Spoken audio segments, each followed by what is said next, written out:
I stupidly and impulsively decided to scrape the paint off of a door in my house, which was built in 1911. I don't know if the door is original or not, but halfway through my month-long scraping project, which involved daily scraping, I panicked that I was being poisoned by lead dust and that my IQ was dropping with every scrape.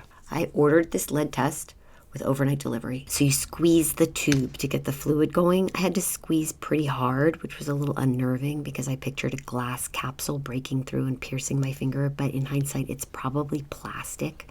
Anyway, once the fluid starts to drip out, it's ready to be applied to the test surface. If it turns red or reddish orange, in my opinion, that means lead.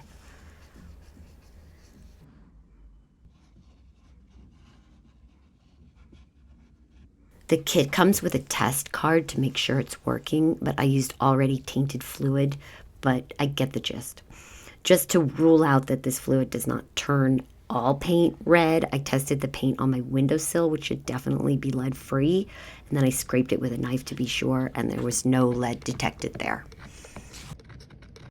I jumped in my car and I headed to a blood lab in Beverly Hills to see whether chelation therapy was in order or whether my dropping IQ was simply a matter of a more modest self-assessment that comes with age. Then I made sure my Spy Store pen camera was still operational while I was waiting my turn. I apologize about the waiting. That's okay. My veins tend to bruise pretty easily. Are you fasting? No. I had the nicest phlebotomist, which inspired me to look into taking a phlebotomy course myself. Are you okay? Oh yeah, thank you. I was surprised to learn that the average phlebotomist's salary is $17 to $23 an hour in 2024, which is less than what my friend makes working at a smoothie shop. 2 days later, I had my results in my online health portal. Good news is lead levels in my blood not elevated.